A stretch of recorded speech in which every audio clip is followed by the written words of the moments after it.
If Ogun can achieve it, why not Oyo? If Lagos can achieve it, why not Ondo? That's what we are saying about discourse being along timelines, along state lines. And I believe that NEC, as our master here, will have a timeline for them to achieve this. I'm aware that they have sent letters out to the discourse along this concept. Letters are out, and they'll keep working on it. So they are the technical people that will know when is it possible. And again, once you have discourse organized along state lines, it's even easy for you to sell. You can sell part of the discourse that is not profitable to you, or you cannot operate. So NEC will give us some words on that. Then lastly is the Geregu Power Station. There are issues of metering gap. There are issues of collection inability. Must be resolved before they can be attractive. You don't take a company to the stock market without value propositions. What do you want to deliver to the investors? So we need to resolve them first before they can be packaged for private investors. I think that brought me to the end of these questions. But I think I can start 1 minute from Alhaji Sanusi Garba. A word to Nigerians. They've seen our faces, and we are the ones that will transform these sectors, inshallah. Yeah. Thank you very much. Okay, so Honorable Minister, NEC is very much aligned with all the submissions you have made. The only comment I will make is on the unbundling of distribution companies along state lines. This is a requirement of the Electricity Act 2023.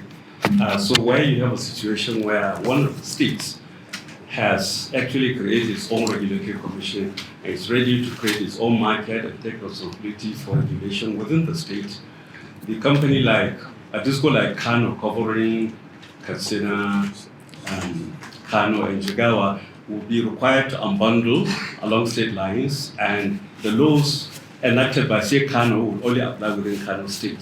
And so we have already issued instructions to distribution companies to begin working on unbundling along state lines, including asset transfers, and also a mechanism of how legacy liabilities, legacy contracts, and so on can be innovated along the new subsidiaries that will be created. Thank you very much. Thank you. So, I think any PhD, any production. Honorable Minister, thank you very much.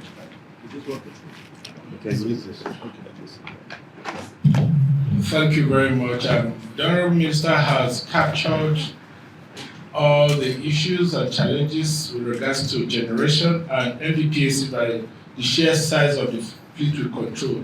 I can confidently tell you that those are the problems with generation in this country. And again, all the solutions he has outlined, we're working along those lines as well. Just to quickly mention that yes, we have gas challenge, yes, we have transmission challenge, yes, we have payment challenge. These are issues, and the Honorable Minister has dwelled so much on the liquidity challenge. If we have liquidity, we will definitely have gas, because gas companies are old, so they are very reluctant to supply gas. But that's, like the Honorable Minister said, is working on that. At NDPAC, we have thought through all these issues, and we're doing end-to-end solutions. We're seeking out industrial clusters. We want to energize businesses. This is being led by the Vice President himself, with the able support of the Honorable Minister, and of course the Chairman of NEC. All hands are on deck. What we're trying to do by end-to-end solution is to ensure that we clean out the losses, the technical and collection losses at the last mile, and we make sure that big businesses are served so that they continue to remain in business, employment can continue, and we'll make sure that our power plants that are idle, from what the Honorable Minister said from his observation, we were able to get a dispatch. We are working with the transmission company on that. So we are not sitting idle, we are working on solutions that will ensure that we move the sector forward. Thank you very much, Honorable Minister. Thank you very much. Yes. Yeah. Honorable Minister, I want to appreciate you. I want to appreciate also the MDs of the agencies that are present here this evening and the directors that are here. Most especially, I want to appreciate my colleagues. Before you do let's listen to rural electrification, please. Yes. It's very key to Nigerians. And TCM, that's all.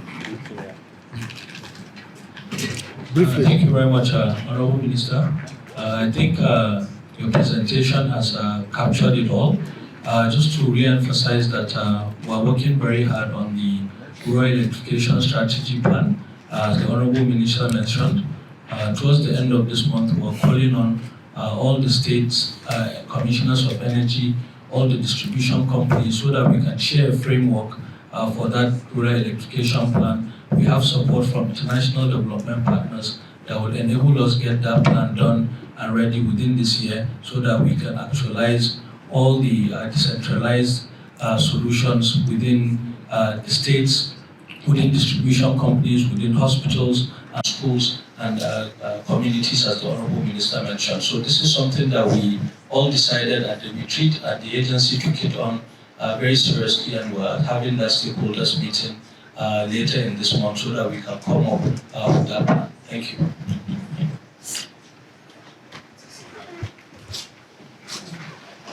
Good evening. This press conference, I think I call it point blank. It's NTA, your program was totally ready. The minister did not try to hide anything. He came out, listed all the problems.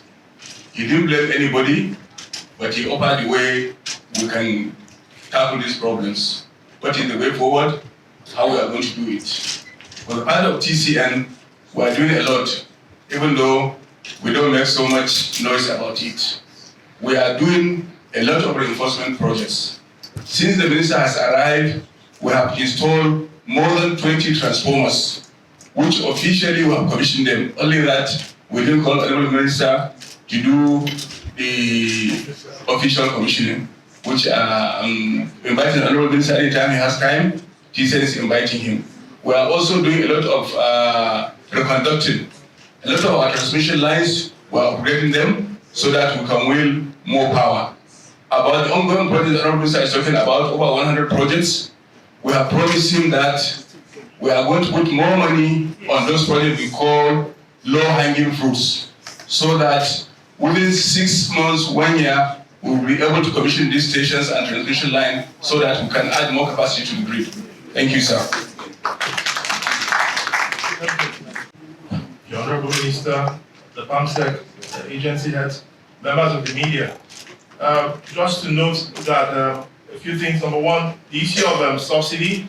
Perhaps it's important to point out that the federal government is implementing what is called the Power Sector Recovery Operation. It's actually a joint project between the federal government and the World Bank. And so some of the funds that have been mentioned here that are required for fixing the sector, some of that is also expected to come from the World Bank. If you look at the NBET budget for this year, in addition to that 450 billion you mentioned, there's also another 178.5 billion. And there's an ongoing engagement with the World Bank regarding how to augment sector funding. So it's an ongoing, because it's an evolving situation, which is also part of why the federal government has also instituted these regular meetings involving the Honorable Minister of Finance, Honorable Minister of Budget and National Planning. That shows that at the highest level of government, there's a commitment to fix this problem. I would also add that on NBET part, as the agency that sells electricity to the DISCOs, the Honorable Minister has noted the fact that the government is keenly focused on ensuring that there's payment discipline at the DISCO end. Because it's not just about federal government coming up with the funds required to augment payment to GENCOs. It's also about DISCOs being disciplined. And we're working with NERC, with ministry, to ensure that that discipline is instilled, is enforced to the letter. I would also add as a final point that, just to touch on the issue about tariffs, what the Honorable Minister has emphasized there is that, in as much as government is looking at the issue of cost effectiveness of the tariff, but there's also a keen focus on improvement in service delivery, because ultimately government wants to be sure that citizens are getting value for money. And so that's why all the measures that have been listed here are all geared towards ensuring improvement in service delivery. Thank you very much. Honorable Minister, I want to assure you that the enforcement of technical standards and regulations to ensure safe, reliable, and sustainable electricity supply in the country is what NEMSA is driving at. We thank God that during the last stakeholders meeting, I was there, and we've seen the need for synergy